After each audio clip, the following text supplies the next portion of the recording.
Before we talk about the story, the characters, or anything else, let us first understand where this movie actually comes from, who built it, and why it exists in the first place. Because The Mask is not just a random film that appeared out of thin air. It has roots, it has history, and understanding those roots makes you appreciate the final product on screen even more. The Mask is an American film, made in the United States of America, produced in Hollywood, California. It belongs to the genre of superhero comedy, and more specifically it fits into the subgenre of slapstick comedy, which is a style of humor that relies on exaggerated physical actions, visual gags, and over-the-top reactions. Think of the old Looney Tunes cartoons, think of the absurd animated shorts from the golden age of American animation, and then imagine all of that energy being transferred into a live-action feature film with a real human being at the center of it. That is The Mask. The film is loosely based on a 1991 comic book series of the same name published by Dark Horse Comics, one of the most well-respected independent comic book publishers in the United States. The original comic series was written by John Arcudi and illustrated by Doug Mahnke. However, it is very important to note that the tone of the original comic book is quite different from the film. In the comics, the Mask character is far darker, far more violent, and far more disturbing. The filmmakers made a deliberate and significant decision to shift the tone toward comedy and entertainment, essentially crafting a completely different experience while keeping the core concept of the magical mask intact. This was a creative choice that ultimately proved to be brilliant. The film was directed by Chuck Russell, who is credited in the film under his full name Charles Russell. Chuck Russell was already a recognized name in Hollywood before this project. He had previously directed A Nightmare on Elm Street 3, Dream Warriors in 1988, and the science fiction remake The Blob in the same year. He understood how to handle genre films and how to balance tone between visual spectacle, character-driven humor, and genuine storytelling. When he came aboard The Mask, he brought that same understanding of genre filmmaking and applied it to what became one of the most technically ambitious comedies of its decade. The screenplay was written by Mike Werb, who adapted the source material from the Dark Horse Comics series. The story required not just writing funny dialogue or compelling characters but also envisioning scenes that would rely heavily on visual effects technology that was still in its early stages at the time of production. Writing for a film that depends so much on computer-generated imagery requires a very specific kind of imagination, and Mike Werb delivered exactly that. The film was produced by Dark Horse Entertainment and distributed by New Line Cinema, which was one of the most commercially aggressive film studios in Hollywood during the late 1980s and early 1990s. New Line had already proven themselves capable of handling franchise properties after the enormous success of the Nightmare on Elm Street series and the Teenage Mutant Ninja Turtles films. They saw The Mask as another potential franchise, and their instinct turned out to be completely correct. The visual effects work on this film deserves its own special mention right here in the overview because the effects are not just a technical achievement, they are a storytelling tool. The computer-generated animation in The Mask was handled by Industrial Light and Magic, the legendary visual effects company founded by George Lucas that had previously revolutionized cinema with the effects work on the Star Wars franchise and the Indiana Jones series. The specific animation sequences in The Mask were supervised by ILM's own animation director Wes Takahashi, and additional effects work was contributed by Dream Quest Images. Together, these teams created a visual language for the film that had never been seen before in a live-action comedy. Characters stretched, flattened, expanded, and transformed in ways that were pulled directly from the logic of animation, and seeing those things happen to a real human face and body was genuinely revolutionary in 1994. Principal photography for the film began on August 30, 1993, and was completed by late October of the same year. The entire film was shot on location and on sets in Los Angeles, California.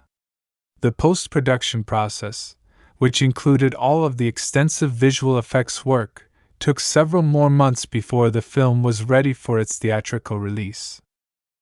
Plot details. The full story of the mask. Now let us talk about the story itself. This is where things get really interesting, and I want to go through the plot in detail so you get a complete picture of what happens in this film from beginning to end. The story takes place in a fictional American city called Edge City. Edge City is meant to feel like a classic American urban environment, with its own crime underworld, its own nightlife scene, and its own social hierarchies. It is a city that looks vibrant and exciting on the surface but has a significant criminal element running underneath it, and that contrast between glamour and danger is an important part of the film's atmosphere. Our main character is Stanley Ipkiss, a young man who works as a bank teller at the Edge City Savings Bank. Stanley is the kind of person that the world seems to constantly overlook, dismiss, or step on. He is not aggressive, he is not confident, he does not command attention when he walks into a room. He is genuinely kind-hearted and good-natured, but his meekness makes him an easy target for everyone around him. His boss treats him with contempt, his landlady Mrs. Peenman is hostile and dismissive, the mechanics at the auto shop consistently rip him off and take advantage of his inability to stand up for himself, and even strangers in the street seem to brush past him as though he does not exist. The only real friend Stanley has at work is a man named Charlie Shoemaker, and the only other companion in his life is his loyal and highly intelligent dog named Milo. Stanley is a man who watches cartoons in his apartment, decorates his home with animated memorabilia, and dreams of a more exciting, more confident, more adventurous version of himself. He is someone who lives vicariously through the animated characters he loves precisely because those characters are free, powerful, unpredictable, and unbothered by social rules. This detail about Stanley's love of cartoons is not just a character quirk. It is deeply important to what happens later in the film when the mask transforms him, because the way the mask works seems directly influenced by the fantasy logic of classic American animation. Now, while Stanley is going through his quiet and underappreciated life, something much larger and more dangerous is happening in Edge City. A violent and ambitious gangster named Dorian Tyrell runs a powerful criminal operation in the city. Dorian is not just a street-level criminal. He is a sophisticated and dangerous man who is hungry for power and willing to destroy anyone who stands in his way. His boss and current crime lord of Edge City is a man named Nico, who owns and operates the most exclusive nightclub in the city, a glamorous venue called the Coco Bongo Club. Dorian wants Nico's position, Dorian wants Nico's power, and Dorian is actively plotting to overthrow and eliminate him. To execute one part of his plan, Dorian sends his girlfriend, a stunning and charismatic woman named Tina Carlisle, into the Edge City Savings Bank under the pretense of opening a new account. The real purpose of Tina's visit is to secretly record the layout of the bank so that Dorian can plan a robbery and use that money to fund his takeover of Nico's criminal empire. Tina carries out her mission with professionalism, but during her visit something unexpected happens. She encounters Stanley Ipkiss, the gentle and thoroughly overwhelmed bank teller, and there is a genuine and warm connection between them, even if it is brief. Stanley is immediately captivated by Tina and finds the courage to try to get into the Coco Bongo Club that night to watch her perform. But of course, things go wrong for Stanley almost immediately. He is denied entrance to the club. His unreliable car breaks down on his drive home, leaving him stranded near a harbor bridge late at night. While standing on the bridge, Stanley sees what appears to be a person floating in the water. Acting on his natural instinct to help, he reaches down and discovers that it is not a person at all. Hidden beneath a pile of garbage is a worn, ancient, wooden mask. Stanley takes the mask back to his apartment. He examines it, curious and slightly amused by the strange carved face on its surface. And then, almost as an experiment, he holds it up to his face. The mask attaches itself instantly and begins to transform him. What emerges from that transformation is something that Stanley could never have become on his own. He becomes the mask, a green-faced, zoot-suited, manic, impossibly fast and strong trickster figure who operates entirely outside the rules of normal physics and social convention. The mask can pull objects out of thin air. He can stretch his face and body in impossible directions. He can spin at tornado speed, manifest giant mallets, transform himself into any person or object at will, and perform feats that defy every known law of nature. His energy is relentless and his confidence is boundless. Where Stanley is quiet and invisible, the mask is loud, charismatic, and absolutely impossible to ignore. Stanley begins using the mask cautiously at first. He deals with the mechanics who ripped him off. He handles his hostile landlady. And most importantly, he finds a way into the Coco Bongo Club and has the night of his life, dazzling the entire crowd with a spectacular dance performance, and encountering Tina Carlisle once again, this time as the unstoppable and unforgettable mask. But things begin to spiral. Stanley as the mask robs the bank where he works in a cartoon-style heist, not out of malice, but because the mask seems to amplify his deepest and most suppressed desires. The police are immediately on the case. Detective Lieutenant Mitch Kellaway, a sharp and persistent investigator, begins connecting the dots between the bizarre masked figure and the crimes being committed around Edge City. Kellaway is methodical and serious, a stark contrast to the absolute chaos that the mask leaves in his wake wherever he goes. At the same time, Dorian Tyrell becomes obsessed with the mask after witnessing what it can do. Dorian is already dangerous without supernatural power. With the mask, he would be completely unstoppable. He begins hunting for the mask with single-minded determination, using every resource and every violent tool at his disposal. Stanley, meanwhile, falls deeper and deeper into a complicated situation. He is attracted to Tina Carlisle, and their relationship begins to develop genuine warmth and emotional depth. Tina, for her part, is deeply unhappy with Dorian. She is trapped in a relationship with a violent and controlling man, and her encounters with both Stanley and his masked alter ego offer her a glimpse of something better. She begins to see through the surface of both versions of Stanley and to care for the real man underneath. The tension escalates sharply when Dorian finally manages to get his hands on the mask. When Dorian puts on the mask, the transformation is terrifying rather than comedic. Where Stanley's deepest self is playful and romantic and full of cartoonish energy, Dorian's darkest self is monstrous, violent, and without any restraint. The mask exposes what is inside the person wearing it, and what is inside Dorian is pure and dangerous malice. Stanley is framed for crimes he did not commit and is arrested, leaving him behind bars while Dorian, wearing the mask, proceeds to carry out his murderous plan against Nico and to take over Edge City's criminal underworld. With Stanley locked up and seemingly powerless, and Dorian on the loose with unimaginable power, everything seems lost. But Milo, Stanley's brilliant and devoted little dog, comes to his rescue in one of the film's most charming sequences, managing to get Stanley the tools he needs to escape. Stanley then faces the ultimate confrontation, a moment where he must stand up not just physically but as a person and prove that the goodness inside him is more than enough to face even the most overwhelming evil. The final showdown at the Coco Bongo Club is spectacular, chaotic, and deeply satisfying.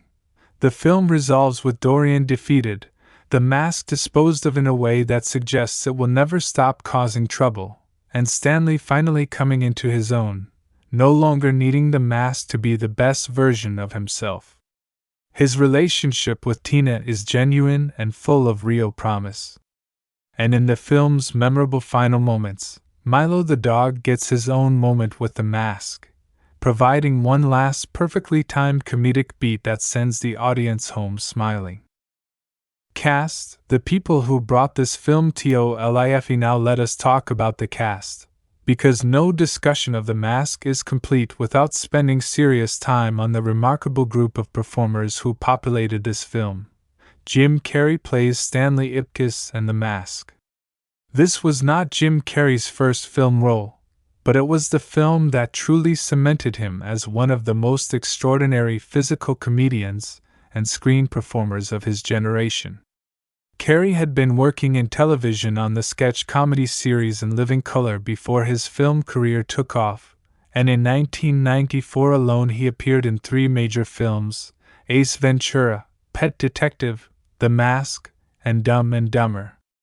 All 3 were significant successes, but The Mask is widely considered the most technically demanding and the most impressive showcase of his abilities. Playing Stanley requires Carrey to be vulnerable, sympathetic, and quietly funny. Playing The Mask requires him to essentially become a living cartoon, to move and react and express in ways that match the energy of the computer-generated visual effects being added around him. The performance is genuinely extraordinary, and it earned him a Golden Globe nomination for Best Actor in a Musical or Comedy. Cameron Diaz plays Tina Carlisle. This film was Cameron Diaz's very first acting role. She was a successful model with no prior experience in front of a film camera when director Chuck Russell cast her in the role. Over 100 actresses auditioned for the part of Tina, including many well-established names in Hollywood at the time, but Russell chose Diaz. The original character had been written as someone who appeared good but was secretly working against Stanley. After Diaz was cast, the character was rewritten to make Tina a genuinely good person who is trapped in a bad situation and who ultimately does the right thing. The rewrite was inspired by Diaz herself, by the warmth and natural goodness she brought to every scene.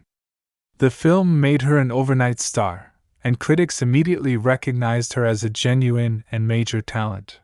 Peter Green plays Dorian Tyrell, the film's primary villain. Green brings a cold, coiled intensity to the role that makes Dorian genuinely threatening. He is not a cartoonish villain. He is a man who is capable of real violence and real cruelty, and Green plays that menace with a restraint that makes him far scarier than a louder performance would have been. When Dorian eventually puts on the mask, Green's transformation into something monstrous is one of the film's most striking visual and performance moments. Peter Riegert plays Lieutenant Mitch Kelloway, the police detective on the case. Kelloway is not a corrupt or villainous character. He is actually doing his job and doing it well. He is persistent, skeptical, and genuinely smart, which makes him a more interesting obstacle for Stanley than a simple bumbling cop would have been. Riegert brings a dry humor to the role that works beautifully as a counterbalance to the absolute insanity happening around him. Richard Jeni plays Charlie Shoemaker, Stanley's best friend and coworker. Charlie is a likable and genuinely funny character who serves as Stanley's sounding board throughout the film. Jenny, who is a celebrated stand-up comedian in real life, brings a natural comedic rhythm to the role that makes his scenes with Jim Carrey feel genuinely spontaneous and funny. Amy Yasbeck plays Peggy Brandt, a journalist and an acquaintance of Stanley's who plays a more complicated role in the story as events escalate. Yasbeck brings charm and energy to a character that has to shift in unexpected directions as the plot develops. Ben Stein appears as Dr. Arthur Newman, a psychiatrist whose television show and writings about masks become a running gag throughout the film. Stein's famously flat and deadpan delivery is used to brilliant comedic effect in every one of his scenes. And then there is Milo, the dog. Milo is played by a real Jack Russell Terrier named Max, and the dog's performance is so precisely timed and so expressive that it consistently steals scenes from human actors. Milo is Stanley's most loyal companion, and the sequences involving the dog are among the most purely delightful in the entire film. Release date and box office performance. The Mask was released theatrically in the United States on July 29, 1994, distributed by New Line Cinema. The film was rated PG-13 and had a runtime of 1 hour and 41 minutes. The budget for the film was approximately $23 million, which was a modest budget even by the standards of early 1990s Hollywood blockbusters. The box office results were nothing short of spectacular. The film earned approximately $119 million in the United States alone, and its worldwide gross exceeded $350 million. Against its $23 million production budget, this made The Mask one of the most profitable films of 1994 and one of the most financially successful comic book adaptations in the history of cinema up to that point. In fact, at the time of its release, it was the second highest-grossing superhero film of all time, behind only the 1978 Superman. When you factor in the ratio of profit to production cost, The Mask was actually the most profitable comic book movie ever made, and it held that distinction for over 2 decades until the 2019 film Joker finally surpassed it. The film received strong critical reviews. On the review aggregation platform Rotten Tomatoes, it holds a score of 77%, which earns it the designation of certified fresh. Critics praised Jim Carrey's performance, the inventiveness of the visual effects, and the warm and magnetic debut of Cameron Diaz. Legendary film critics Gene Siskel and Roger Ebert both gave the film positive reviews on their television program At the Movies, with Ebert specifically calling the film a perfect vehicle for Carrey's talents and praising Diaz as a true discovery. The film was nominated for the Academy Award for Best Visual Effects at the 67th Academy Awards ceremony, a recognition of just how groundbreaking the effects work was for its time. It ultimately lost that award to Forrest Gump, which was also released in 1994 and dominated much of that year's awards season. The film also received nominations at the Saturn Awards for Best Fantasy Film, Best Costumes, and Best Makeup. The Mask was later released on VHS and Laserdisc on January 18, 1995, and subsequently on DVD and eventually on Blu-ray in December of 2008. An animated television series based on the film ran from 1995 to 1997, expanding the world and the characters introduced in the movie for a younger audience. A sequel titled Son of the Mask was eventually released in 2005, but it featured neither Jim Carrey nor Cameron Diaz and was widely considered a critical and commercial failure. As of recent years, there has been ongoing discussion about a proper sequel to the original 1994 film with both Carrey and Diaz potentially returning to their roles. Trailer Informatio and the theatrical trailer for The Mask was released by New Line Cinema and Warner Bros. Ahead of the film's July 1994 release. The trailer immediately communicated the film's core energy, showcasing Jim Carrey's extraordinary physical performance, the stunning computer-generated visual effects that turned him into a cartoon-like figure on screen, and the glamorous presence of Cameron Diaz. The trailer used the film's iconic soundtrack music, including the songs Hey Pachuco and Cuban Pete, both of which became strongly associated with the film's identity and energy. The trailer was designed to sell the spectacle of the visual effects above everything else, because in 1994, the things the trailer showed audiences were genuinely things they had never seen before in a live-action film. The response to the trailer was extremely positive, and contributed significantly to the film's strong opening weekend performance. The Mask is a film that earns its legendary status on every level. It has a genuinely compelling story built around a character you root for with every scene. It has a villain who is truly threatening and not played for cheap laughs. It has a love story that feels real and earned. It has one of the greatest comedic performances ever committed to film by Jim Carrey. It has a debut performance from Cameron Diaz that announced the arrival of a major star. And it has visual effects work that was so ahead of its time that it still holds up remarkably well even today, decades after its release. This film is a product of exceptional creative talent working at the top of their game, of a studio willing to invest in an ambitious and unusual project, and of a moment in cinema history when the possibilities of digital visual effects were just beginning to be truly explored. The Mask took those possibilities and ran with them in a direction that was joyful, bold, imaginative, and deeply entertaining.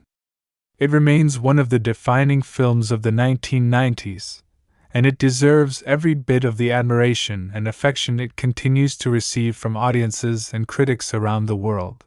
That is everything you need to know about The Mask 1994. I hope this breakdown gave you a real and thorough understanding of the film, whether you are watching it for the first time or revisiting it as a longtime fan. The complete story, told in full detail, the world of Edge City. The story of The Mask begins in a place called Edge City. Edge City is a fictional American metropolitan area that serves as the entire world of this film.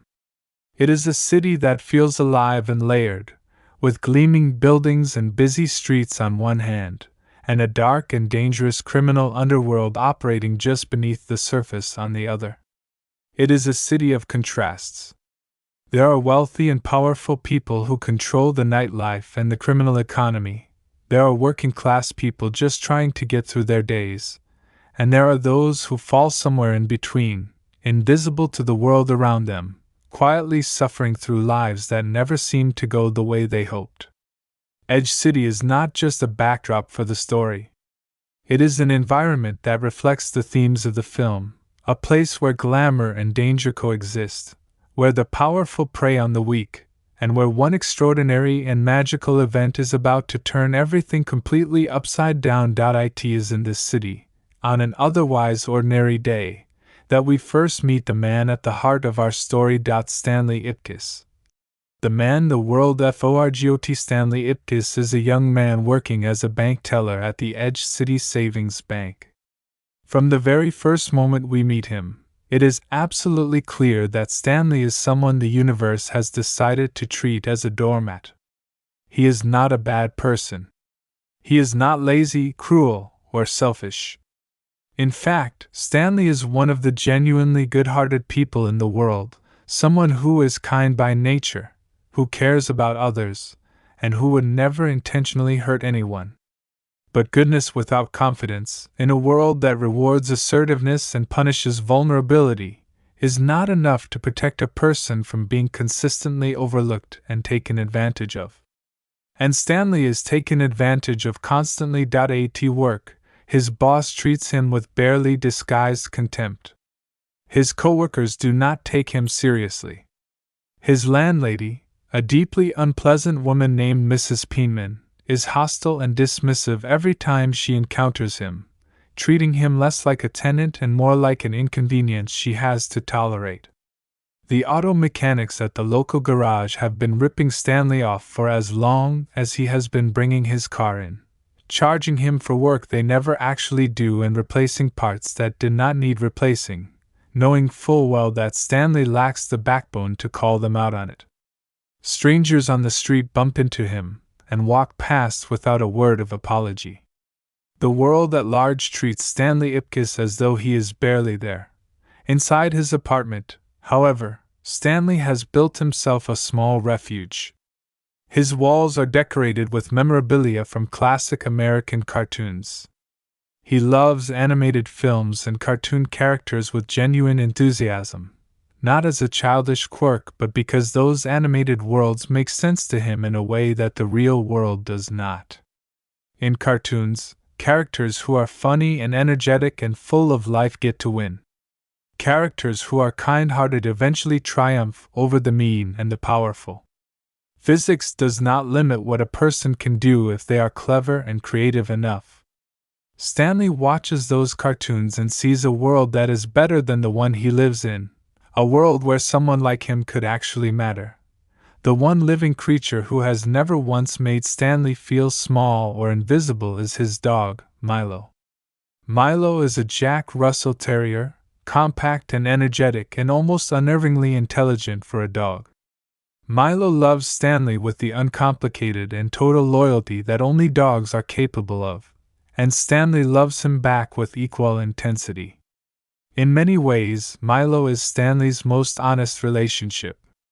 The dog sees him exactly as he is and finds him completely worthy of love. That matters.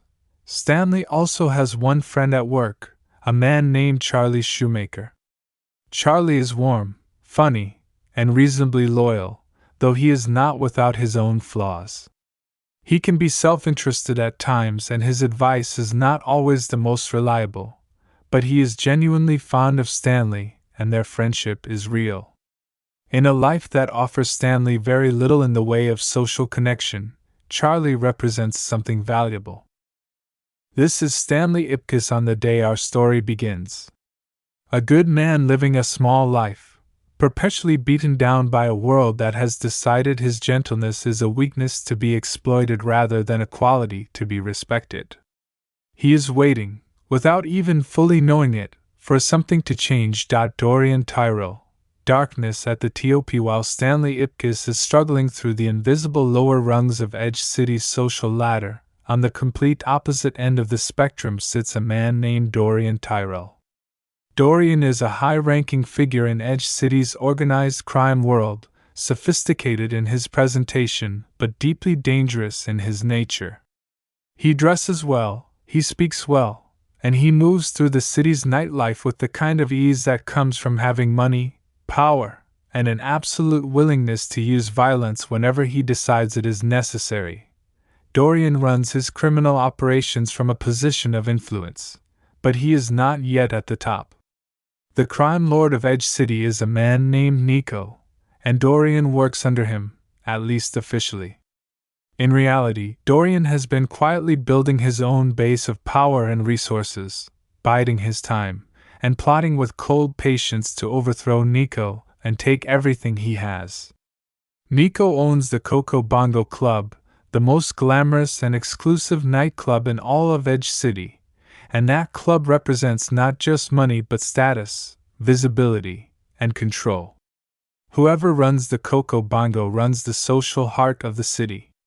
Dorian wants it badly. To finance his coup against Nico, Dorian needs cash. Serious cash. And to get it, he needs to rob a bank. Specifically, he needs to rob the Edge City Savings Bank. But before any robbery can happen, he needs someone to get inside the bank and quietly map out the layout, noting the security systems, the vault location, the positions of the cameras, and any other detail that will make the operation easier. And for this job, Dorian sends the one person in his life who can walk into a bank without raising a single eyebrow. He sends Tina Carlisle. Tina Carlisle, the woman in the middle. Tina Carlisle is Dorian Tyrrell's girlfriend, and she is breathtaking. She is a performer, a singer, a woman who commands every room she enters not just because of her appearance but because of the warmth and energy she radiates. She performs at the Coco Bongo Club as Dorian's partner in both the professional and personal sense, and on the surface her life might look enviable. Beautiful woman, powerful man, glamorous nightclub, center of attention. But the reality of Tina's situation is far less glamorous than the surface suggests. Dorian is not a loving or supportive partner. He is controlling, cold, and occasionally threatening. Tina is not happy with him. She stays in the relationship not out of love but out of a complex mixture of fear, dependency, and a lack of visible alternatives. She has not yet found the courage or the circumstances to pull herself free from the situation she is trapped in. On the day that Dorian sends her into the Edge City Savings Bank, Tina carries out her assignment professionally. She walks in dressed impeccably, playing the role of a customer looking to open a new account. Hidden on her person is a recording device capturing the layout of the bank for Dorian's planning purposes. She is smooth, composed, and entirely capable of doing what she came to do, but something unexpected happens while she is there. She is directed to the desk of a bank teller named Stanley Ipkiss, and in the short time they interact, something genuine passes between them. Stanley is charmed by her immediately, helplessly and obviously so, but rather than finding his transparency embarrassing, Tina finds it oddly refreshing. Here is a man who is not calculating, not performing, not trying to impress her with power or wealth or status. He is just a gentle and slightly flustered human being who clearly finds her wonderful. It is a small moment, brief and contained within the professional exchange of a banking appointment, but it leaves an impression on both of them. Tina completes her mission and leaves the bank. But she does not entirely leave the thought of Stanley Ipkiss behind her. The night everything changed that evening, Stanley decides to try to get into the Coco Bongo Club to watch Tina perform. It is the kind of impulsive and hopelessly optimistic decision that Stanley makes, driven by the brief connection he felt with her at the bank and by a longing for something exciting and alive in his otherwise quiet existence. He gets dressed up, he drives across the city, he stands at the entrance of the Coco Bongo Club, and he is turned away at the door. The bouncers take one look at him and decide, as so many people seem to decide about Stanley Ipkiss, that he does not belong there. Dejected, Stanley gets back in his car and begins the drive home. The car, which has been unreliable for some time despite the supposed repairs the mechanics keep charging him for, breaks down on a bridge over a harbor. Stanley is stranded in the dark, alone, with the lights of Edge City reflecting on the water below him. As he stands on the bridge wondering how to deal with yet another thing going wrong in his life, he notices something in the water below. There appears to be a figure floating on the surface, and in a moment of genuine and instinctive compassion, Stanley immediately reacts. He reaches down, risking himself without a second thought, because that is simply who he is. A person might be in danger and Stanley Ipkiss does not pause to calculate the risk. He just moves to help, but what he pulls from the water is not a person at all. Beneath the garbage and debris floating on the surface of the harbor, concealed as though it has been waiting precisely for this moment to be discovered, is a mask. A wooden mask, old and worn, carved into the face of a grinning figure. It is ancient-looking, strange, and yet somehow compelling in a way that is difficult to articulate. Stanley picks it up, examines it, and takes it home with him. Back in his apartment, Stanley turns the mask over in his hands and studies it with the curious and slightly nervous energy of someone who knows that something unusual has just entered his life, even if he cannot yet say what. He reads a book that Milo pulls from the shelf, and the book discusses the Norse god Loki, a trickster deity associated with chaos, transformation, and the subversion of normal order. The mask, the book suggests, may be connected to ancient mythology. Stanley absorbs this with the cautious skepticism of a rational person encountering something irrational. And then, because he is the kind of man who cannot resist seeing what will happen, he holds the mask up to his face. The mask does not simply sit against his skin. It attaches itself. It pulls itself against his face with a force that Stanley cannot resist, and what follows is one of the most visually spectacular transformation sequences ever committed to film. Stanley's body twists and warps and reshapes itself. His face turns green. His eyes bulge and his grin widens beyond any natural limit. His clothes rearrange themselves into a vibrant yellow zoot suit. And when the transformation is complete, the person standing in Stanley Ipkiss's apartment is no longer Stanley Ipkiss. It is something else entirely. Something unstoppable, unpredictable, and electric with energy. It is the mask. The mask UNLASHED. The mask is everything Stanley Ipkiss is not, and he is everything Stanley has ever wanted to be. Where Stanley is quiet, the mask is deafeningly loud. Where Stanley is hesitant, the mask acts with instant and absolute confidence. Where Stanley carefully considers the social consequences of every word he says, the mask says and does exactly what he wants, when he wants, with zero regard for what anyone around him thinks about it. He is charismatic, wildly funny, physically impossible, and completely liberated from every social constraint that has kept Stanley pinned down his entire life. The mask operates on the logic of classic American animation. He pulls objects from thin air. He transforms himself instantaneously into other shapes, other people, other things. He runs at impossible speeds. He stretches his limbs, flattens his body, and reforms himself as though the rules of physics are merely suggestions that he is choosing not to follow today. He is a living cartoon character, and the visual effects that bring him to life on screen are nothing short of extraordinary. The green face, the exaggerated expressions, the rubbery and reality-defying physical comedy, all of it comes together to create a character who feels genuinely unlike anything audiences had ever seen before. Stanley's first instinct, even in this transformed state, is not violent or cruel. The mask acts on Stanley's suppressed desires, and what Stanley has been suppressing more than anything is the desire to be respected, to be heard, and to not be taken advantage of anymore.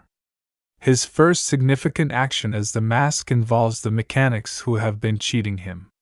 He returns to the garage and delivers an absolutely spectacular and completely over-the-top response to the people who have been ripping him off, leaving the situation resolved in Stanley's favor in the most cartoonishly excessive way imaginable. He then turns his attention to Mrs. Penman, his overbearing landlady, and handles that situation with equal creative flair.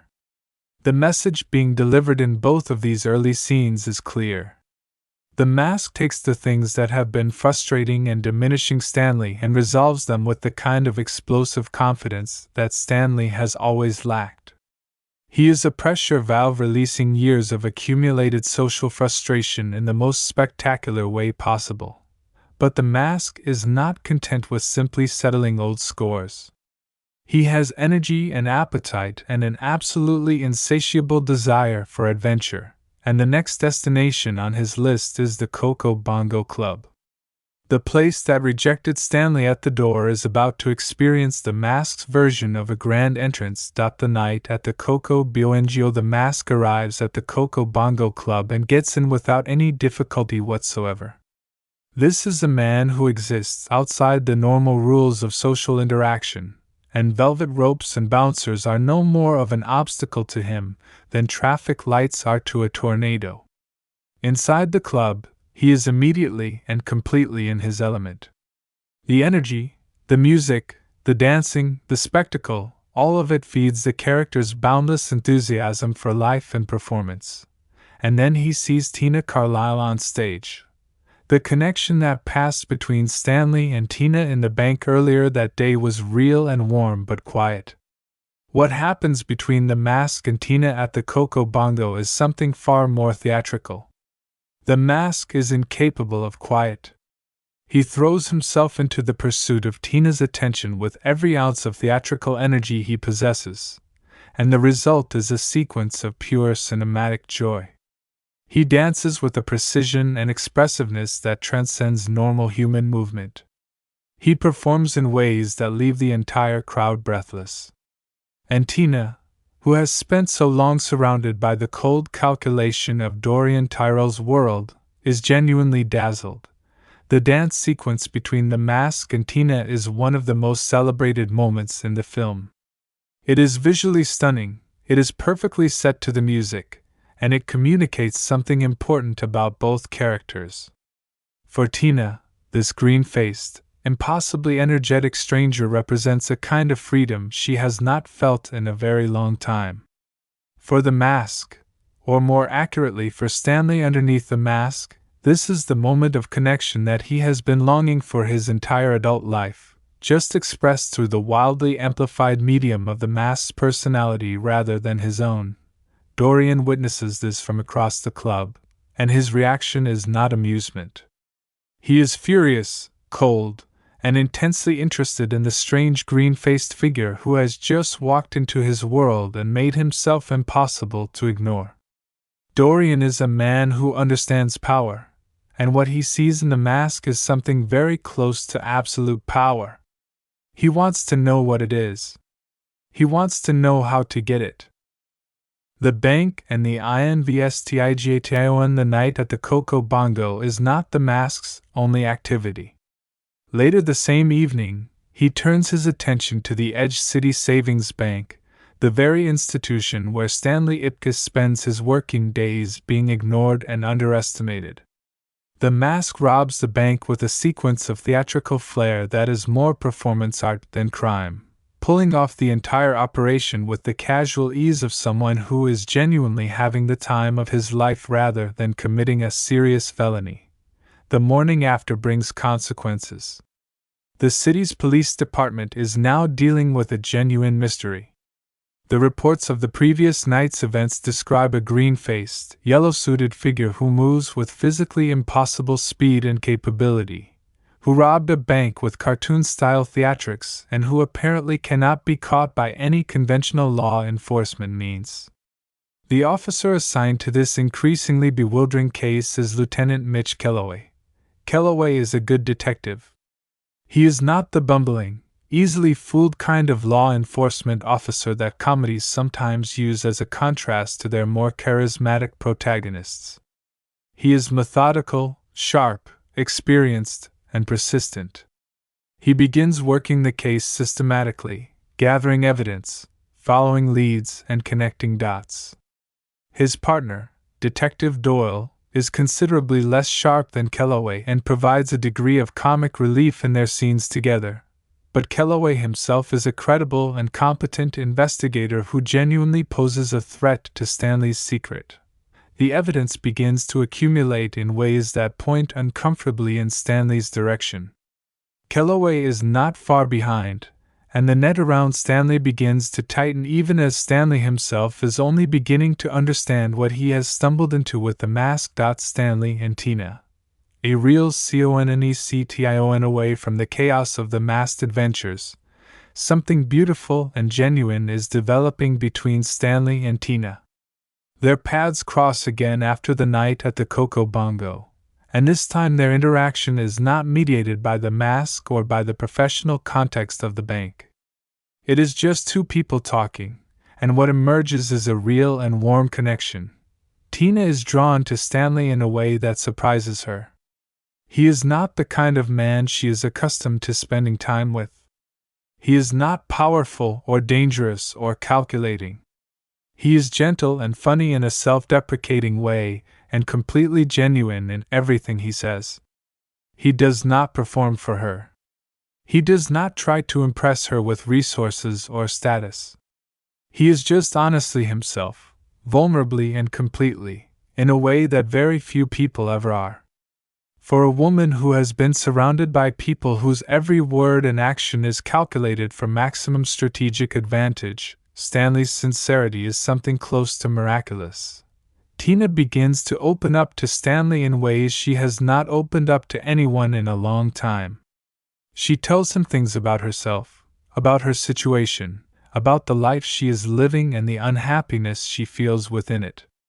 Stanley listens to her with genuine attention and compassion, and the emotional intimacy that develops between them is real and meaningful. This is important to the story because it establishes that the relationship between these two characters is not simply based on the spectacle of the masked performance at the nightclub. What is growing between them is something more honest and more lasting than that. For his part, Stanley is navigating the complicated reality of having two very different identities. As himself, he is gradually experiencing something he has never fully had before, which is a genuine connection with another person who seems to like him for exactly who he is. But the mask is always there in the background of his life, the extraordinary power it offers, the freedom it represents, and the increasingly complicated problems it is creating. Peggy Brandt, the wrong ALLY. Stanley also spends time with Peggy Brandt, a journalist he knows socially and considers something of an ally and friend. Peggy is smart, self-interested, and ultimately guided by professional ambition more than personal loyalty. She and Stanley have a friendly enough relationship, and he confides in her to a degree that turns out to be a serious mistake. Peggy knows about the mask and about Stanley's double identity. And Peggy, operating under the logic that her career comes before personal loyalty, eventually makes a decision that puts Stanley in tremendous danger. She contacts Dorian Tyrell and sells him the information he needs to find the mask and to find Stanley Ipkiss. It is a moment of genuine betrayal, and it has serious consequences for everyone involved. Peggy's decision to prioritize her own advancement over her friendship with Stanley represents the film's most direct commentary on the way the world repeatedly fails genuinely good people like him. Dorian closes in. Dorian Tyrell has been hunting the mask with increasing urgency since the night at the Coco Bongo. He is a man who understood immediately that the green-faced figure represented something beyond ordinary human capability, and his criminal mind recognized instantly that whatever power the mask grants its wearer could be used to achieve things that no amount of conventional criminal organization could match. With the information he purchases from Peggy, Dorian is able to locate Stanley and the mask. The confrontation that follows is a turning point in the film's story, a moment where the balance of power shifts dramatically and the stakes of the situation are made completely clear. Dorian and his men ambush Stanley, take the mask from him, and frame him for crimes in a way that sends him straight into police custody. Lieutenant Kellaway, who has been building his case steadily, now has what appears to be the evidence he needs, and Stanley Ipkiss finds himself arrested and sitting in a jail cell. Stanley without the mask is just a man. A good man, but an ordinary one, with no special powers and no ability to physically resist the forces that have conspired against him. Locked in a cell, separated from the mask, facing serious criminal charges, and seemingly without any way out, Stanley Ipkiss hits the lowest point in a life that has had more than its share of low points. But then Milo arrives. Milo to the rescue. This is one of the film's most purely joyful sequences, and it works entirely because of the extraordinary performance of the Jack Russell Terrier who plays Milo. The dog, guided entirely by loyalty and love for his owner, manages to navigate the environment around Stanley's cell with remarkable cleverness and determination. He retrieves exactly what Stanley needs, delivers it with the focused determination of a dog who understands the urgency of the situation, and facilitates his owner's escape from custody in a sequence that is both hilarious and genuinely charming. The relationship between Stanley and Milo has been one of the film's emotional anchors from the very beginning. Milo loves Stanley without condition or calculation, and in a story that is partly about how the world underestimates and undervalues good people, the dog's unwavering loyalty is a consistent reminder that Stanley Ipkiss is worth fighting for. Dorian and the Mask. The monster revealed. While Stanley has been in custody, Dorian Tyrell has been pursuing his original plan with a powerful new weapon. He puts on the mask, and the transformation that results is markedly different from what happened to Stanley. When Stanley wore the mask, the character that emerged was chaotic and excessive but fundamentally playful, driven by the desires of a good-natured man who wanted to be free and confident and alive. The mask that Stanley became was mischievous and wild but not genuinely malicious. When Dorian wears the mask, what emerges is something far darker. The mask works by amplifying what is already inside the person wearing it. It takes the deepest and most fundamental aspects of the wearer's character and gives them unlimited expression. Inside Stanley Ipkiss was a lonely, romantic, cartoonishly enthusiastic person who wanted to dance and be brave and be loved. Inside Dorian Tyrell is something cold, violent, and without mercy. The version of the mask that Dorian becomes is monstrous in its appearance and in its behavior, a creature that represents pure and unrestrained malice given supernatural power. Dorian, now essentially invincible, carries out his long-planned coup against Nico with brutal efficiency. He eliminates his boss and takes control of the Coco Bongo Club and everything Nico had built. In one night, with the mask as his weapon, Dorian accomplishes what years of careful criminal scheming had not managed to achieve. He is now the undisputed crime lord of Edge City, and he has access to a power that makes him essentially unstoppable by any conventional means. He plans a massive party at the Coco Bongo, a celebration of his new dominance, and he intends to make it the last night for a great many people. He has also taken Tina as a prisoner, using her both as leverage and as a symbol of his total control over the world around him. The final CONFRONTATION Stanley, having escaped from custody with Milo's help, now faces a situation that seems designed to be impossible. Dorian has the mask, Dorian has Tina, Dorian has an entire criminal organization and supernatural power on his side, and Stanley has none of these things. What Stanley has is himself. And for the first time in his life, he has to decide whether that is enough. This is the emotional core of the entire film. The mask has been the metaphor throughout the story for the gap between who Stanley is and who he feels he needs to be. It gave him power he did not have naturally. It gave him the confidence and the freedom and the spectacular abilities that allowed him to do things the ordinary version of himself never could. And now, in the moment that matters most, the mask is in the hands of someone who is using it for destruction, and Stanley has to act without it. He goes to the Coco Bongo Club. He gets inside. He finds Tina. And what follows is a confrontation that draws on every ounce of genuine courage that Stanley Ipkiss actually possesses. The quiet and stubborn and real courage of a genuinely good person who has decided that the situation is unacceptable and that he is the one who has to do something about it. The sequence is spectacular in its visual ambition, with Dorian as the masked monster of his own worst nature facing a Stanley Ipkiss who is fully and finally present as himself.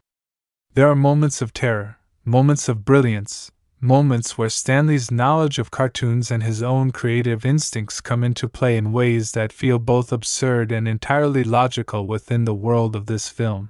The resolution of the confrontation hinges on something simple and profound. The mask can be removed. And removing it from Dorian does not require supernatural power. It requires the right moment, the right action, and a person brave enough to take the risk. Stanley provides all three. Dorian Tyrell, separated from the mask, is once again just a man. A dangerous man, a violent man, but a mortal one. And once the supernatural protection is gone, the consequences of everything Dorian has done close in on him with swift and final efficiency. The aftermath and the end with Dorian defeated and the immediate danger resolved, the mask itself becomes the final problem. It is a thing of enormous power and no moral judgment of its own, and the lesson that the film has been building toward is that such power cannot safely remain in the world. The mask goes into the water, thrown from the same bridge where Stanley found it, disappearing back beneath the surface of the harbor from which it came. Lieutenant Kellaway and the police arrive at the scene in the aftermath of the chaos at the Coco Bongo Club and find a situation that is difficult to fully explain by conventional logic. But the facts are what they are, and the facts largely work in Stanley's favor given what Dorian had been planning. And then there is Tina. Tina Carlyle, who has been through a terrifying and dangerous night, stands with Stanley in the quiet that follows the storm. The relationship between them is no longer complicated by secrets, or masks, or the competing realities of who Stanley is with, and without the magical wooden face. She knows him now, fully and clearly, and what she sees when she looks at Stanley Ipkiss is someone worth knowing. Someone worth staying for. The warmth between them in the film's final scenes is real and earned, and it carries the emotional weight of everything both characters have been through to get to this moment. The film ends with a final perfect touch. Milo, Stanley's brilliant and endlessly loyal dog, finds himself in possession of the mask for one brief and glorious moment, and what follows is the film's last joke, perfectly timed, completely earned, and entirely in keeping with the spirit of everything that has come before it.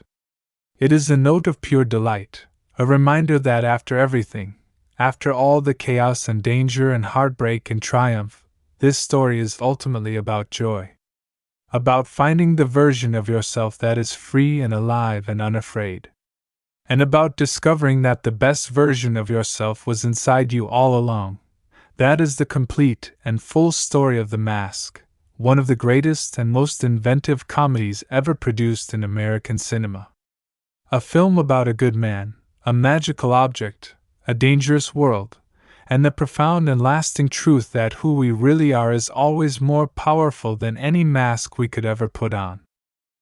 Early life and childhood. James Eugene Carrey was born on January 17, 1962, in the small town of Newmarket, Ontario, Canada. He was the youngest of 4 children born to Percy Carey and Kathleen Carey. His father Percy was a musician and an accountant, a man who had genuine talent and genuine dreams but who spent most of his life watching those dreams remain just out of reach. His mother Kathleen suffered from chronic illness throughout Jim's childhood, dealing with hypochondria and various physical and emotional ailments that created an atmosphere of anxiety and instability in the household. Growing up in this environment shaped Jim Carrey in profound and lasting ways. He learned very early in his life that making people laugh was a way to ease tension, to lighten a heavy atmosphere, and to bring a moment of relief to people who were suffering.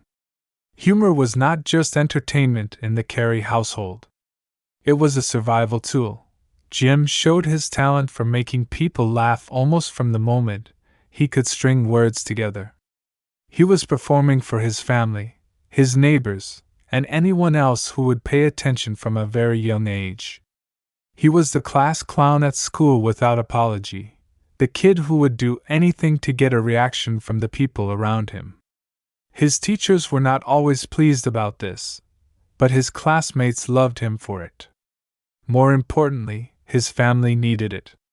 Making his mother laugh on her difficult days became one of the most important things Jim could do, and he threw himself into that mission with total commitment. His father Percy, despite the family's modest means, was deeply supportive of Jim's comedic ambitions.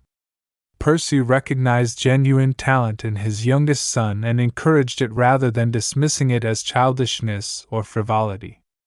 This parental support was enormously important to Jim's development as a performer, giving him the confidence to take his natural ability seriously at an age when most children are still years away from thinking seriously about anything. The family's financial collapse. The stability of Jim Carrey's childhood, already complicated by his mother's illness and the family's modest financial situation, collapsed entirely when Jim was around 12 years old.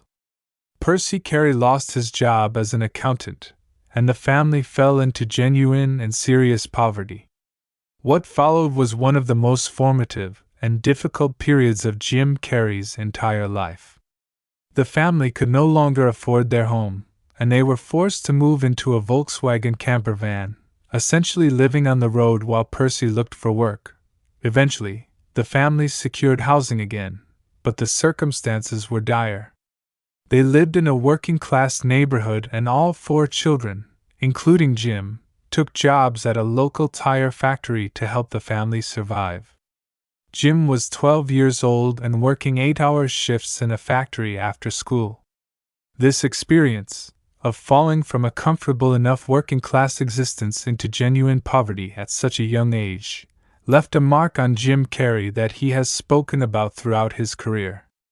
It gave him an understanding of what it feels like to be powerless, to be at the mercy of forces outside your control, and to have the comfortable floor of your life suddenly disappear beneath your feet.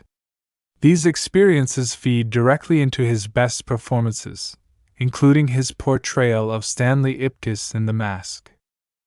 The first steps into comedy. Despite the hardship of his circumstances, Jim Carrey never stopped performing. He continued to develop his comedic abilities throughout his teenage years, honing his physical comedy, his impressions, and his ability to read a room and respond to it. At the age of 15, he persuaded his father to drive him to Toronto so he could perform at Yuck Yucks, one of the most prominent comedy clubs in Canada. His first performance there was not a success. He went on stage in a suit that his mother had made for him, delivered his material, and was essentially received with indifference. He left the stage without the reaction he had been hoping for. Most 15-year-olds would have gone home, been discouraged, and perhaps found a different dream to pursue. Jim Carrey was not most 15-year-olds. He went back to Yuck Yucks. He kept going back. He refined his material, he studied what worked and what did not work, and he built a stage persona that was more purely himself, more physical, more energetic, and more willing to push into genuinely strange territory. By the time he was in his mid-teens, he was performing regularly and beginning to attract real attention as a genuinely exceptional talent. He dropped out of school at 16 to pursue comedy full-time. His father drove him to shows, his family supported his decision, and Jim committed himself entirely to the craft of making people laugh for a living. Moving to Los Angeles in 1979, at the age of 17, Jim Carrey made the decision to move to Los Angeles, California, the city that was and remains the center of the American entertainment industry. He moved to Hollywood with his family, all of them making the journey together, and Jim began performing at the Comedy Store, one of the most famous and important comedy venues in the world. His early years in Los Angeles were difficult. He was young, he was from Canada. He had no industry connections, and the competition in Hollywood was fierce and relentless. But Jim Carrey's talent was impossible to ignore, and word spread quickly in the Los Angeles comedy community that there was a young Canadian performer doing things on stage that nobody had quite seen before. His physical comedy was extraordinary. His impressions were eerily accurate. His ability to transform his face and his body into wildly different shapes and characters was something that felt genuinely unique. He began attracting the attention of people with the power to move his career forward. One of the most significant early relationships of his career was with comedian Rodney Dangerfield, a legendary stand-up who recognized Jim's talent and took him on tour as his opening act.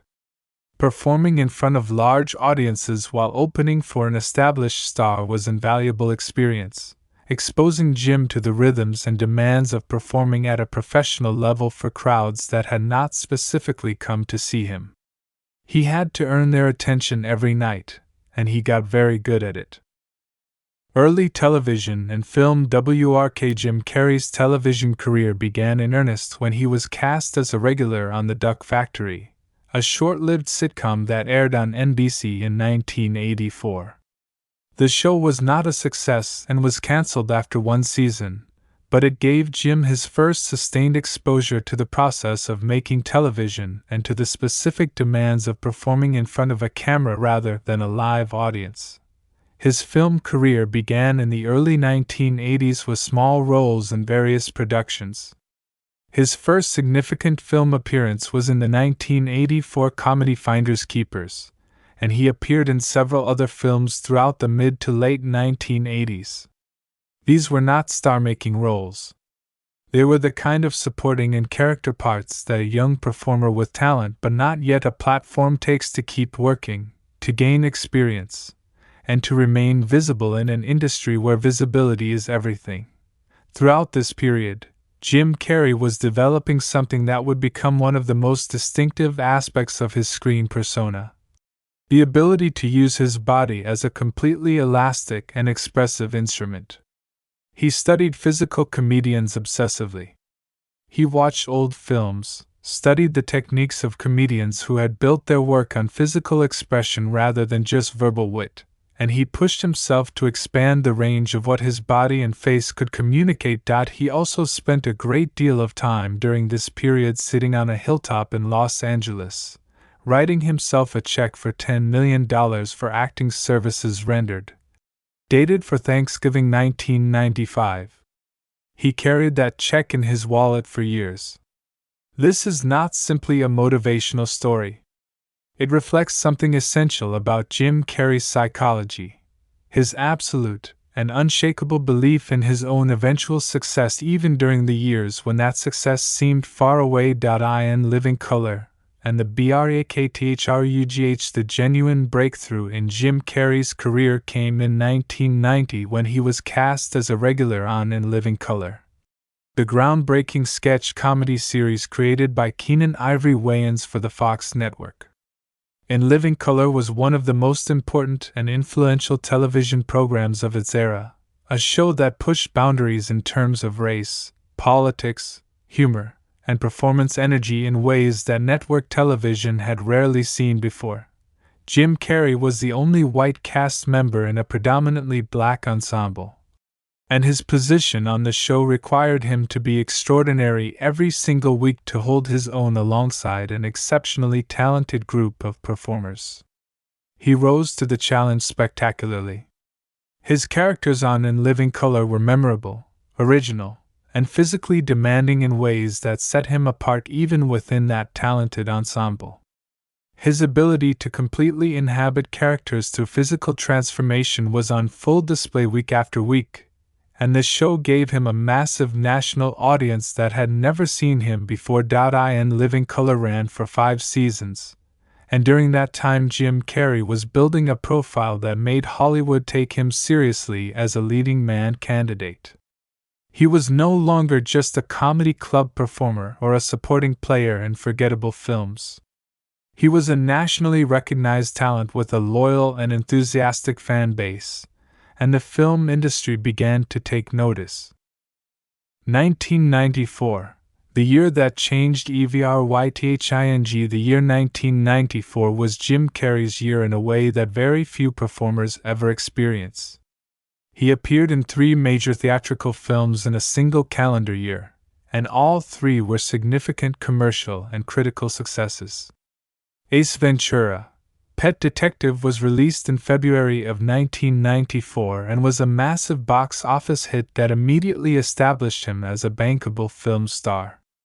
The Mask was released in July of the same year and surpassed even Ace Ventura's commercial performance while demonstrating a wider range of Carrey's abilities. And Dumb and Dumber, released in December of 1994, completed a trifecta of successful comedies that made Jim Carrey the biggest comedy star in the world almost overnight.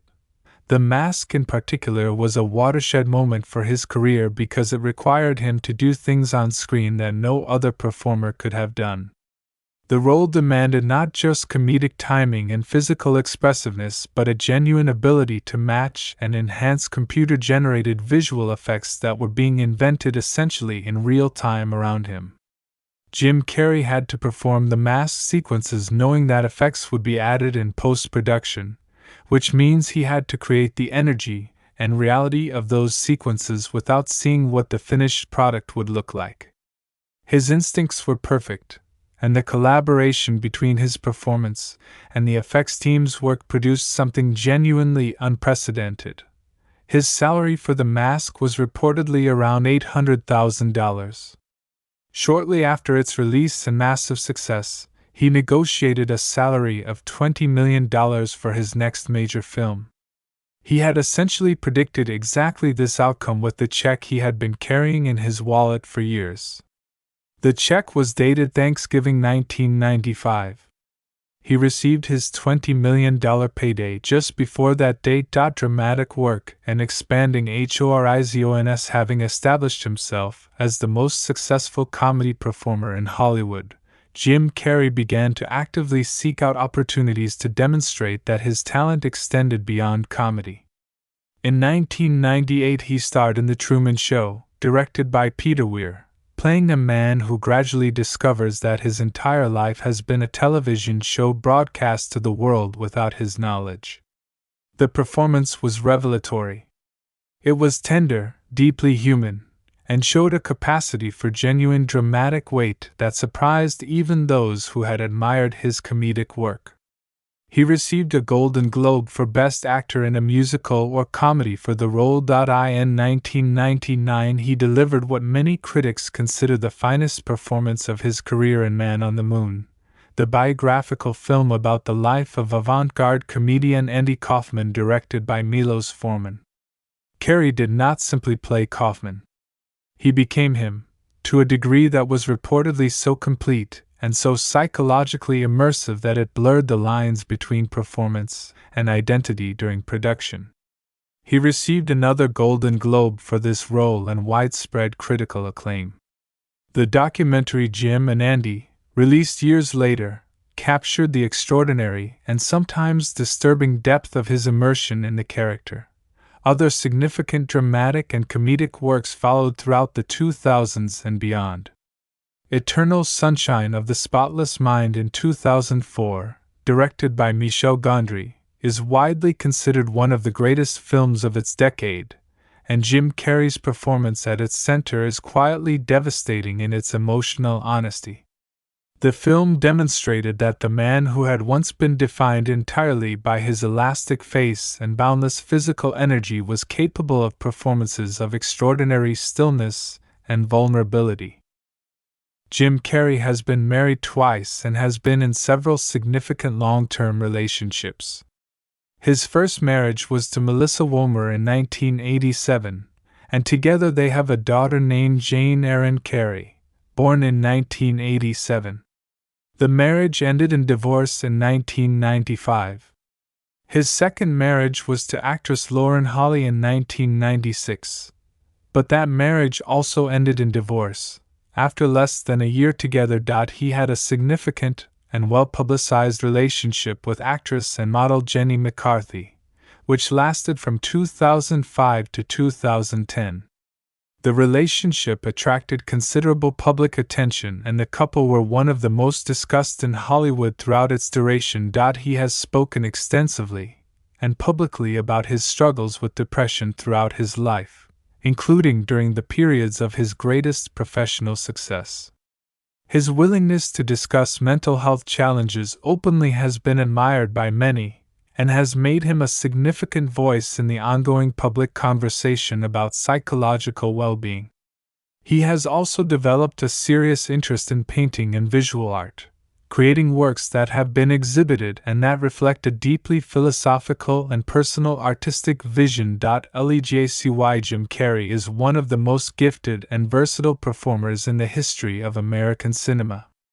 His range from pure physical slapstick comedy to nuanced dramatic performance is genuinely rare, and his contribution to The Mask specifically represents one of the most technically demanding and creatively extraordinary performances in the entire genre of comedy film. Cameron Diaz, full name, Cameron Michelle Diaz. Date of birth, August 30th, 1972. Place of birth, San Diego, California, United States of America. Early life and childhood. Cameron Michelle Diaz was born on August 30th, 1972, in the city of San Diego, California. She grew up in the Long Beach area of Southern California with her parents Emilio Diaz and Billy Diaz. Her father Emilio was of Cuban descent, and her mother Billy had a mixed heritage that included English, German, and Cherokee ancestry. Cameron has described her childhood as happy and relatively uncomplicated, growing up in a warm and supportive family environment in suburban Southern California. She attended Long Beach Polytechnic High School, which is a school with a remarkable history of producing talented athletes and entertainers.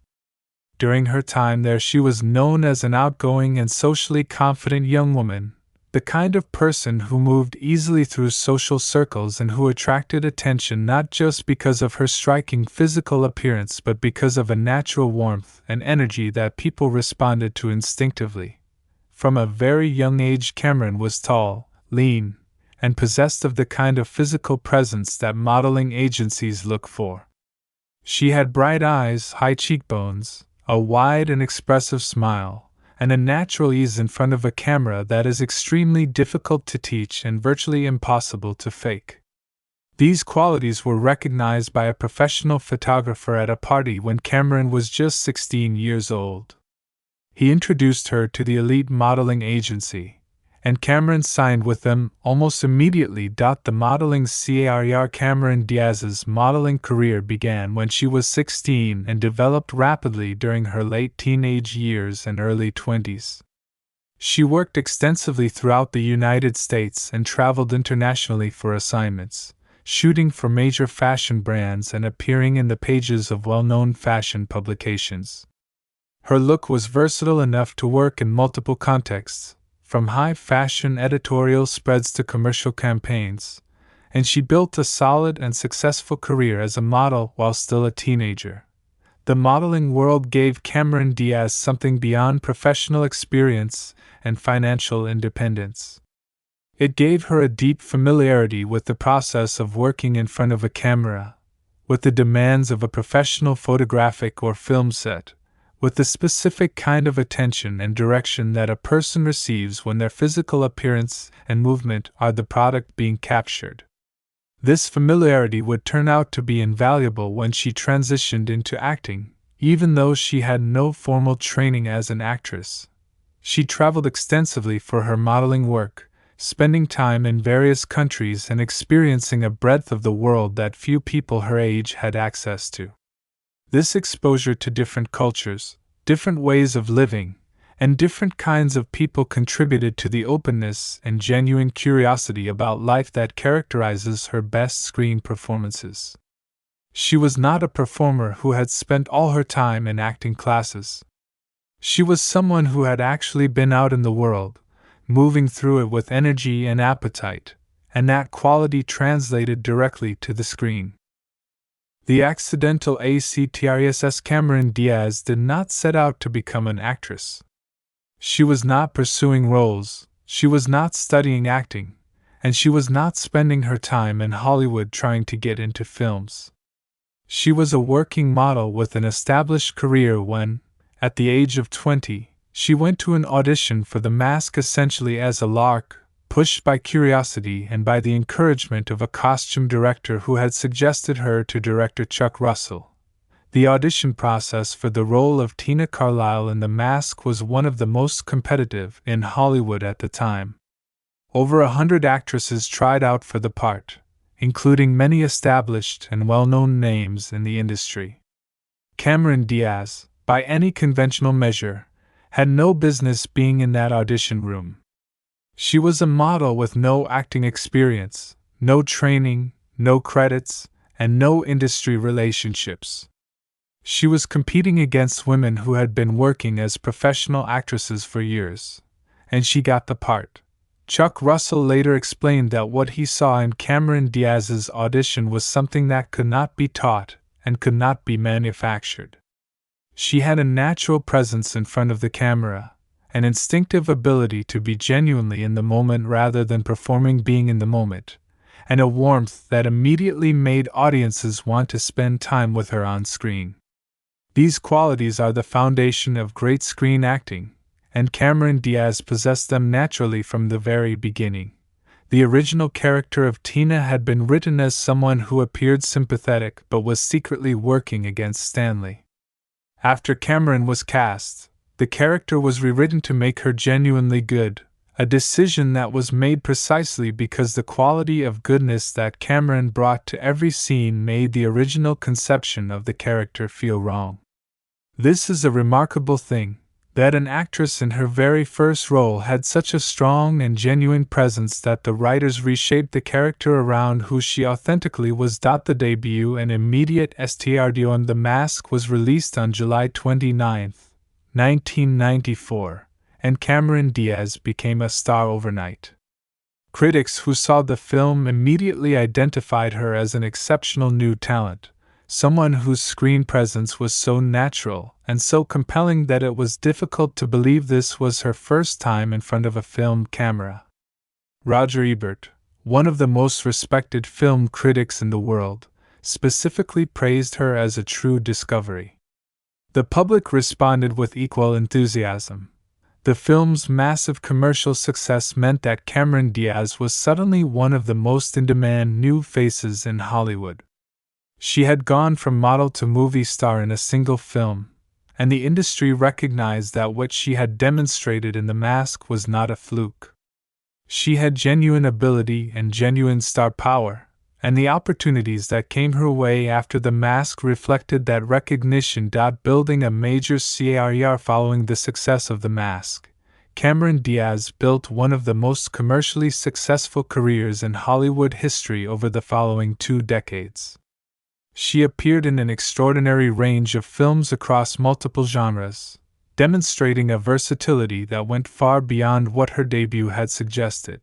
She starred alongside Julia Roberts and Rupert Everett in My Best Friend's Wedding in 1997, a romantic comedy that was both a critical and commercial success. The following year she appeared in There's Something About Mary, directed by the Farrelly brothers, in a role that required her to be simultaneously beautiful, funny, warm, and completely game for physical comedy that most actresses would have refused. Her performance was universally praised and earned her a Golden Globe nomination. The film itself was one of the biggest comedic hits of the decade. In 1999, she provided the voice of Princess Fiona in Shrek, the animated film that became a massive franchise for DreamWorks Animation. She returned to the role in multiple sequels, and her voice work brought a specific combination of warmth, humor, and genuine emotion to the character across all of those films. In 2000 she starred in Charlie's Angels, a high-energy action comedy based on the classic television series, alongside Drew Barrymore and Lucy Liu. The film was an enormous commercial success and demonstrated that she was capable of handling action sequences and pure physical comedy with equal ease. The sequel, Charlie's Angels, Full Throttle, followed in 2003. Her career continued through the 2000s with a remarkable variety of roles. Vanilla Sky in 2001, Gangs of New York in 2002 alongside Leonardo DiCaprio and Daniel Day-Lewis, The Holiday in 2006, and Bad Teacher in 2011 all showcased different facets of her abilities. She proved equally at home in intimate character-driven dramas, large-scale action productions, and broad comedies. Personal life. Cameron Diaz's personal life was the subject of considerable public interest throughout her years as a major Hollywood star. She was in several high-profile relationships during her career, including with actor Jared Leto, which lasted for several years and was widely reported in the media. In 2015, Cameron Diaz married musician Benji Madden, the guitarist for the band Good Charlotte, in a private ceremony. The couple welcomed a daughter, Radix Madden, in December of 2019. The birth of her daughter came after Cameron had already stepped away from acting, and it represented a new and deeply fulfilling chapter in her personal life. The retirement, and return in 2014, Cameron Diaz made the decision to step back from her acting career. Her last film before this hiatus was Annie in 2014, in which she played the villainous Miss Hannigan. She spoke in interviews about wanting to live a quieter life, to focus on her personal well-being and her relationships, and to step out of the relentless public spotlight that had surrounded her for 2 decades. Her retirement was a genuine surprise to many in the industry and to her fans. given that she was one of the most commercially successful actresses of her generation, and was still very much at an age and stage of her career where major roles would have continued to come her way. But the decision appeared to be entirely authentic and came from a genuine shift in her priorities and values. In 2023, she came out of retirement to star alongside Jamie Foxx in the action comedy Back in Action for Netflix. A return that generated enormous public enthusiasm and demonstrated that her instinct for screen performance had lost nothing during her years away from the camera. Peter Green, full name, Peter Green, date of birth, September 17, 1965, place of birth, Montclair, New Jersey, United States of America. Early life and background. Peter Green was born on September 17, 1965, in Montclair, New Jersey. He grew up in the northeastern United States and developed an interest in acting during his teenage years and early adult life. Unlike the trajectories of some of his contemporaries, Green's path into professional acting was not defined by early childhood performances or precocious talent shows. His development as an actor was more deliberate and more grounded in genuine study and craft. Green studied acting seriously and developed a specific and very effective approach to playing dangerous, volatile, and morally complex characters. His screen presence is built around a quality of coiled tension, a sense that the character he is playing is always one moment away from doing something unpredictable and potentially violent. This quality is not manufactured. It comes from a deep understanding of how to inhabit a character's psychology from the inside rather than simply performing the external signs of danger. Early career and BRAKTHRUGH. Peter Green began his professional acting career in the late 1980s and early 1990s, taking on various roles in independent films and smaller productions that allowed him to develop his craft and build a body of work. His early career was defined by exactly the kind of intense, character-driven roles that would become his specialty. His breakthrough came in 1992 with his appearance in the independent film Zebrahead, directed by Anthony Drazen. His performance in that film attracted significant attention from casting directors and filmmakers who were looking for a specific kind of intensity that Green had in abundance. The following year brought his most celebrated pre-mask role, in Pulp Fiction. Let me clarify the timeline. In 1994, the same year as The Mask, Peter Green also appeared in Pulp Fiction, directed by Quentin Tarantino. His role as Zed in that film, though relatively brief, became one of the most talked about and memorable supporting performances of the entire film. The character is genuinely disturbing and threatening, and Green brought a physical menace to the role that made a deep impression on audiences and critics. This dual appearance in two of 1994's most significant films, The Mask and Pulp Fiction, established him as one of the most compelling character actors of his generation. The Mask and Beyond. In The Mask, Peter Green played Dorian Tyrell, the film's primary villain, and his performance is one of the crucial elements that makes the film work as well as it does. Playing the villain in a broad comedy requires a very specific skill. The villain must be genuinely threatening enough to create real stakes in the story, but they must also be capable of existing credibly in the same comedic universe as the film's more exaggerated elements. Green accomplished this balance with remarkable precision.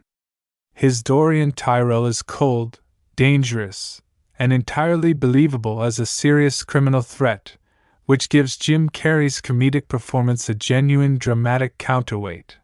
After his notable 1994, Green continued to work steadily throughout the 1990s and beyond, appearing in numerous films and television productions. He is the kind of actor who elevates every project he is part of, bringing craft and commitment to roles regardless of the size of the production or the prominence of the part. Peter Riegert, full name, Peter Riegert, date of birth, April 11, 1947, place of birth, New York City, New York. United States of America early life and education. Peter Riegert was born on April 11, 1947, in New York City, and grew up in the Bronx. He was raised in a working-class Jewish family in New York and pursued his education with genuine academic seriousness. He attended the University at Albany, State University of New York, where he studied English. His background in literature and his engagement with serious academic study gave him a foundation for approaching character and text that informed his entire acting career. After completing his undergraduate education, Riegert became involved in the world of improvisational comedy and theater in New York City. He was a member of the improvisational comedy group War Babies, working with other performers in the New York comedy and theater scene during the 1970s. This experience in improvisation was formative for his approach to performance, teaching him to be genuinely present and responsive in a scene rather than simply executing prepared choices. Acting's career. Peter Riegert's film career began in the late 1970s, and his breakthrough came with his appearance in National Lampoon's Animal House in 1978. The John Landis-directed comedy that became one of the most successful comedies in the history of American cinema and launched or advanced the careers of numerous performers including John Belushi. Riegert played Boone, one of the central characters, and his warm and naturalistic performance was a crucial part of the film's ensemble dynamic. His next major film role was in the 1983 British film Local Hero, directed by Bill Forsyth. In this film, Riegert played Mac McIntyre, an American oil company representative sent to a small Scottish village to negotiate the purchase of the land for an oil refinery. Local Hero is a quietly beautiful and deeply moving film, and Riegert's performance at its center is one of the finest of his career. The film received exceptional critical acclaim and remains one of the most beloved British films of the 1980s. Throughout the 1980s and 1990s, Riegert worked consistently in film and television, building a body of work that demonstrated his range and his reliability as a performer. In The Mask, he played Lieutenant Mitch Kelloway with a dry and genuine intelligence that made the character a far more credible and interesting figure than the typical comedy film detective tends to be. Later career and additional work. Peter Riegert continued to work actively in film, television, and theater throughout the 2000s and beyond. He appeared in numerous television series in recurring and guest roles, wrote and directed a short film, and remained a respected and admired figure in the acting community. His career represents the best kind of sustained professional achievement, not defined by blockbuster stardom but by consistent quality and a genuine commitment to craft across decades of work. Richard J.N.I. Full name: Richard John Colangelo. Date of birth: April 14, 1957. Place of birth: Brooklyn, New York, United States of America. Date of death: March 10, 2007. Early life and comedy. Beginnings. Richard Jenny was born Richard John Colangelo on April 14, 1957, in the Brooklyn borough of New York City. He grew up in New York and developed his comedic sensibility in the specific and rich cultural environment of New York City, a place that has produced more great stand-up comedians than perhaps any other city in the world. His humor was observational, sharp, and deeply intelligent, built on an ability to find the genuine absurdity in everyday situations and to articulate that absurdity with precision and wit. He began performing stand-up comedy in the late 1970s and early 1980s, working his way through the club circuit and developing a stage persona that was distinctive and immediately recognizable. His material was always meticulously crafted, with the kind of precise internal logic that separates great comedy writing from merely competent joke-telling. He had a gift for building a comedic premise to its maximum possible conclusion, following the logic of an absurd situation all the way to its most extreme and hilarious endpoint. Rise to Prominence. Richard Jeni became one of the most successful stand-up comedians in America during the late 1980s and 1990s. He performed multiple successful HBO specials, which were the primary vehicle for stand-up comedy reaching a national audience during that era, and each of them was received with enormous enthusiasm by both critics and audiences. He had a particular skill in his live performance for maintaining the energy and authenticity of genuine conversation while delivering material that was in fact precisely constructed and carefully rehearsed. His stand-up work earned him a loyal and dedicated fan base and the respect of fellow comedians, who regarded him as one of the craftsmen of the art form. Someone who understood the mechanics of comedy at a deep level and who never allowed a lazy laugh when a precise and well-earned one was available. Acting career and the mask. Richard Jeni transitioned into acting with genuine success, appearing in film and television roles that drew on his natural comedic timing and warm screen presence. His role as Charlie Shoemaker in The Mask was his highest-profile film appearance, and he brought exactly the right energy to the role. Charlie is Stanley Ipkiss's best friend, the person who provides the audience with a window into Stanley's world and who serves as a sounding board for the increasingly bizarre events of the story. Jeni's natural conversational comedy style made the friendship between Charlie and Stanley feel genuinely real and warm. He also appeared in the romantic comedy film The Mask, not as his only foray into film. He worked in television as well, appearing on various shows and continuing to produce stand-up specials that maintained his reputation as one of the best in the field. Personal struggles and tragic beneath the warmth and humor of his public persona, Richard Jeni struggled profoundly with mental illness throughout his adult life. He dealt with severe depression and other psychological challenges that were largely unknown to his public audience. The entertainment industry of his era was not one that provided robust support structures for performers dealing with mental health challenges, and Jeni navigated his struggles largely in private. On March 10, 2007, Richard Jeni died of a self-inflicted gunshot wound at his home in Los Angeles. He was 49 years old. His death was a profound shock to the comedy community and to his fans, many of whom had no idea that he had been suffering so deeply. The tragedy of his death is inseparable from the tragedy of a mental health crisis that was not adequately addressed, and his story has since been cited in discussions about the importance of mental health support for performers and for people in all walks of life. Richard Jeni's legacy is the body of comedy work he left behind.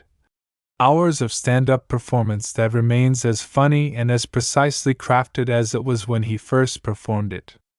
He is remembered by those who knew him and worked with him as a genuinely kind and brilliant person, and his talent was of the rare and irreplaceable variety. Amy Yasbck. Full name, Amy Yasbck. Date of birth, September 12, 1962. Place of birth, Cincinnati, Ohio, United States of America. Early life and beginnings. Amy Yasbck was born on September 12, 1962, in Cincinnati, Ohio. She grew up in the American Midwest and developed an interest in performance from an early age, eventually pursuing acting as a professional career after completing her education. She brought a sharp comedic sensibility and a genuine warmth to her screen work, qualities that made her particularly effective in comedic ensemble contexts. She began her professional acting career in the 1980s, appearing in various television productions and developing her skills across different formats and genres.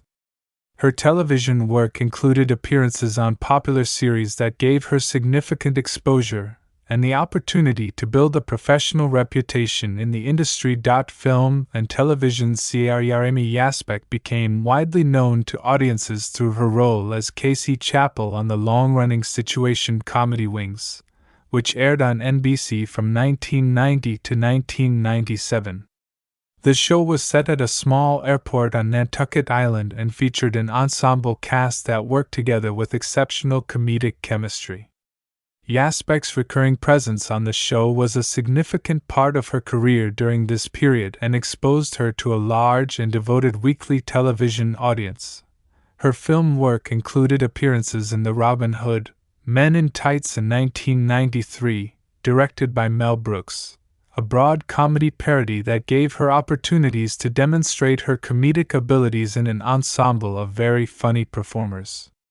She also appeared in the Mel Brooks-produced Dracula parody Dracula, Dead and Loving It in 1995.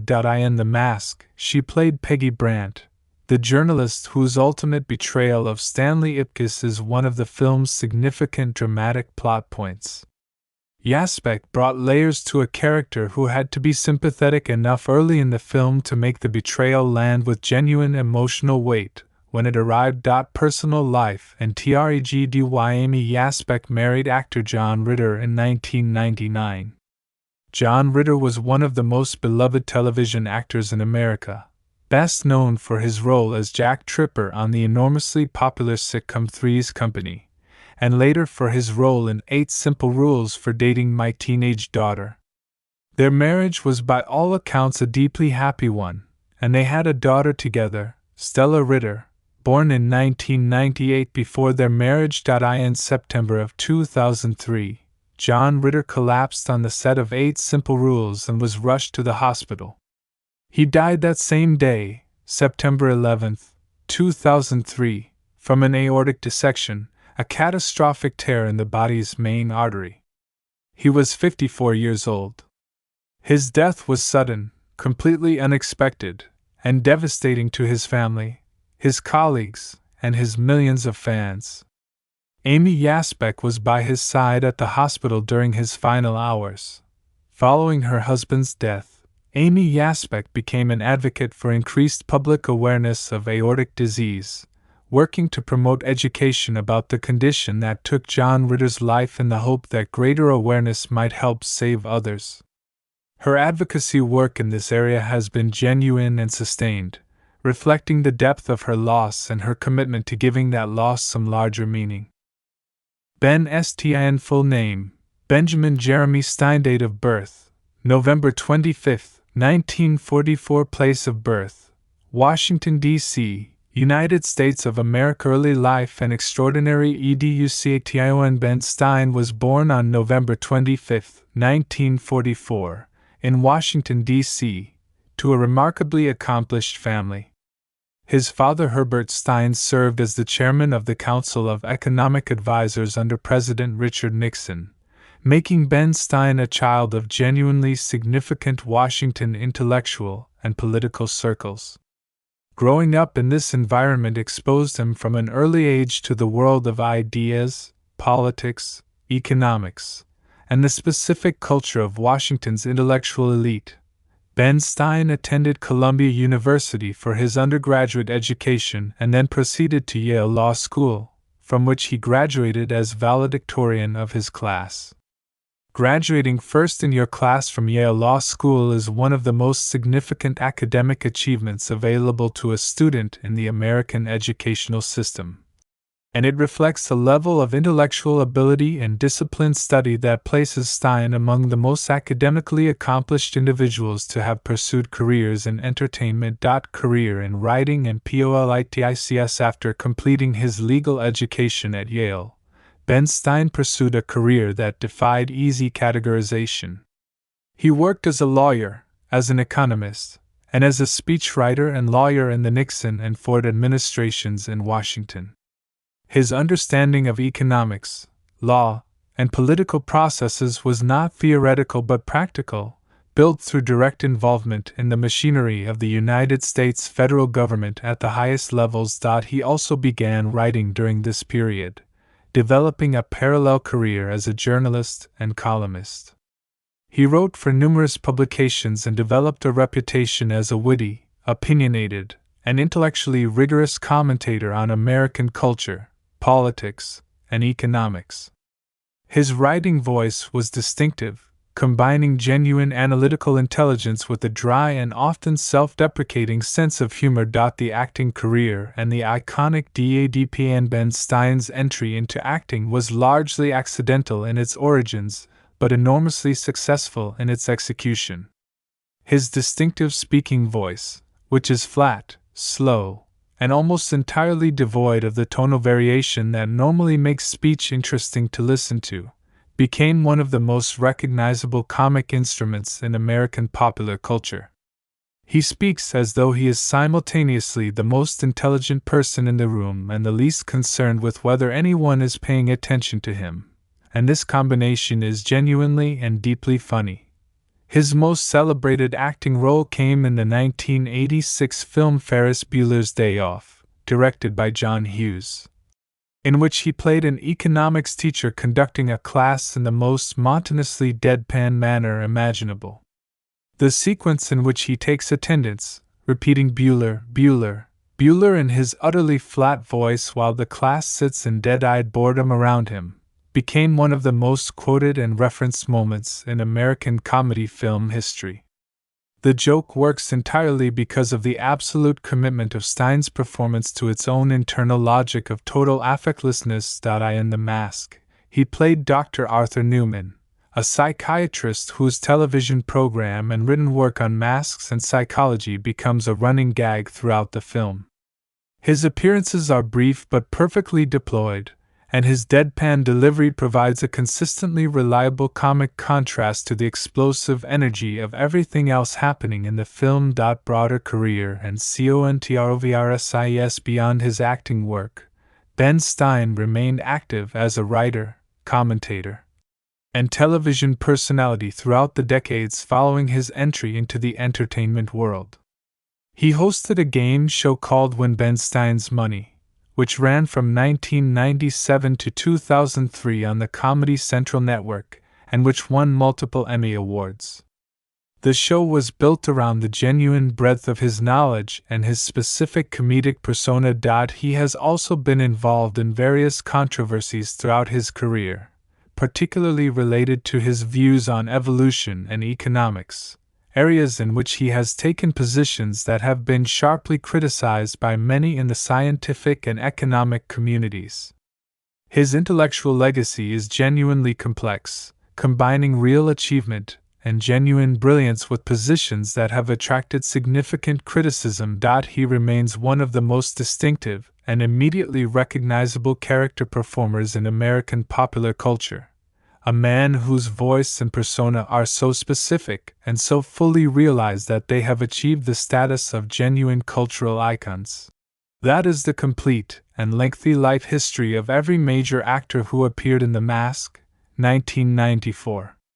Each of these individuals brought something irreplaceable to the film, and understanding their lives and their journeys makes the performances on screen even richer and more meaningful when you watch the film with full knowledge of who these people are, and what it took for each of them to arrive at that set in Los Angeles in 1993.